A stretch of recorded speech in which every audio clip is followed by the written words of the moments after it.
In today's video, we are going to be discussing a major news story. Tony Khan has revealed some massive plans for ROH. Weekly television has been confirmed, but also there is a massive problem, and Tony Khan revealed it today on Busted Open Radio. Also, in addition to that, USA Network is pretty happy with NXT 2.0, and we got to talk about Triple H and AEW because it's a very interesting story. As always, if you guys want more content like this, you already know what to do. Go ahead and subscribe, like, do whatever it is that you want to do to support the channel. It doesn't really matter. We're going to keep it coming 7 days a week. Let's talk about NXT. According to Andrew Zarian of the Mat Men Pro Wrestling Podcast, very interesting stuff. So Andrew Zarian claims that he spoke with somebody from USA Network, and they are pretty happy with the ratings NXT brings in. And I want to have this conversation on my channel because I see a lot of talk about ratings, whether ratings are considered good or bad or whatever it may be. And I don't understand where this comes from a pro wrestling fan, right? A pro wrestling fan will, for some reason, tell you that if ratings are low, the show is bad. And if ratings are high, the show is good. And I have been on record for saying multiple times that the ratings don't matter, right? You can tell me the ratings matter, but you can't tell me why they matter.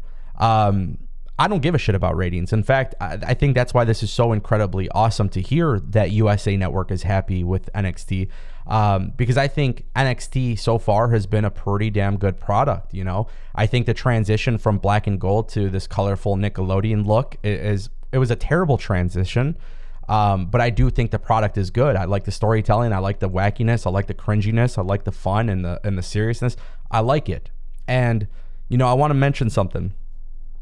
This is what Andrew Zarian said. He says, they are doing good in the ratings, 620,000-ish. They're not doing terrible. USA Network is happy with this. I had a conversation with someone on Tuesday from USA, and they're like, yeah, we're fine with the 6-somethings because, listen, even with that slammed roster, with NXT being NXT, they were doing 700,000.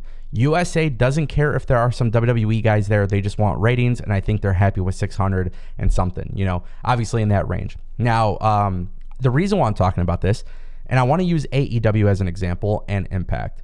Impact does under 200,000 viewers, but I think Impact has a good product.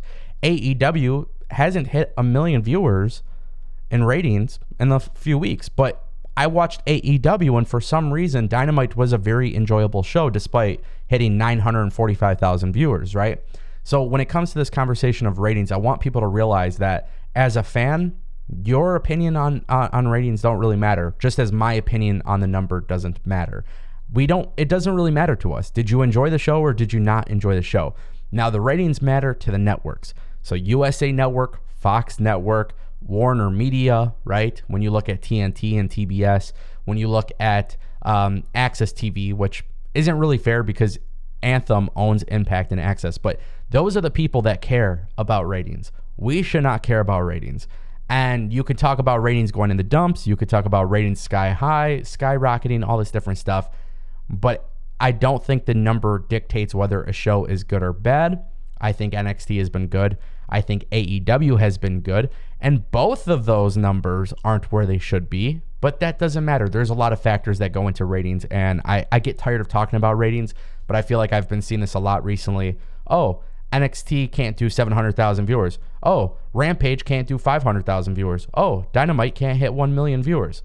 I mean, holy shit. If they're not hitting 1 million viewers, it doesn't mean their product sucks. I just don't get it. But it is what it is. I do want to talk about Triple H and AEW. For some reason, there's this narrative that Triple H is leaving WWE. Maybe it's because, you know, he's not controlling NXT anymore. You know, and I say that loosely because nobody actually knows what the hell's going on. Obviously, Shawn Michaels is the one running things. But when it comes to Triple H, there's like this narrative that Triple H, because he hasn't been seen publicly, because he hasn't been doing things with WWE, because NXT has transitioned, because of all these things, you know, people are saying, oh, Triple H is gone. Triple H should go join AEW. Triple H should go work in ROH. It actually even got brought up in the Wrestling Inc. Daily show with Nick Hausman and Billy Gunn. And one of the things it was kind of asked about was the possibility of Triple H joining AEW, since his status with WWE seems to be up in the air. Now, this is a very interesting thing, but Billy Gunn basically says he doesn't expect him to be around in AEW. I'm going to say no to that. I'm going to say no to that and leave it there. Now, for me, I find this to be a very interesting thing. Where is this narrative that Triple H is out of WWE? Where is this narrative that Triple H, by the way, who suffered a cardiac event, where is this narrative coming from that this guy is like not in the WWE anymore? You know what I mean?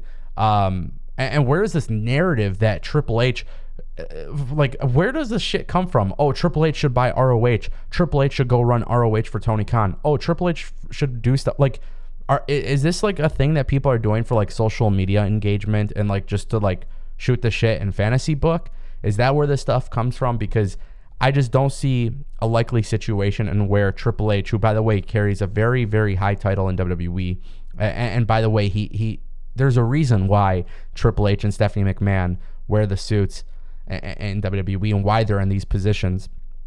You know, it's weird. Like, I don't know where this comes from. I really don't. I know people enjoyed NXT, the black and gold brand and whatever, but if you're going to act like it was successful, then why are you watching AEW? You know, and I asked that question in a very serious manner because they were going on Wednesday Night Wars and both shows were doing 600 to 700,000 viewers, and it was like, oh, well, NXT sucks. Now it's NXT 2.0, and it's like all of a sudden you appreciate what Triple H was doing despite the fact he was losing. So this whole narrative of Triple H going to AEW is ridiculous. This whole narrative of Triple H leaving WWE is ridiculous. Until WWE announces that Triple H has left the company, or Triple H himself announces it, this whole talk of Triple H even remotely going to AEW it's just not possible. As of right now, he's still in WWE, and as of right now, he's still recovering from his cardiac event, which is obviously the most important thing. So very weird stuff, but interesting nonetheless.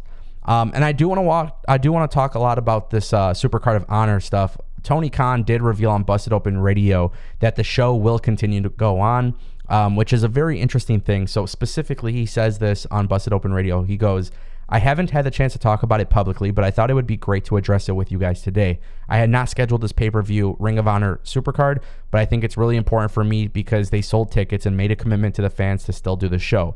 I see it as a transitional show in many ways, and I'm really excited about it. It's the first show under new management and a transition show for I will relaunch what I hope to be a really great new Ring of Honor television product, a weekly series wherever it does air or stream, and this is a great opportunity to put our stamp on it.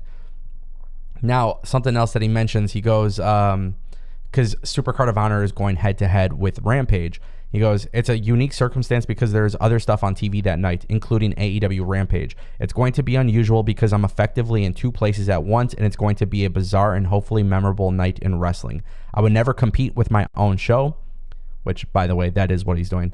So it's going to be a very different night because we're making a one-time only exception. I'm grateful to the great partnership we have with Warner Media. So yes, he does praise Warner Media for allowing him to do this.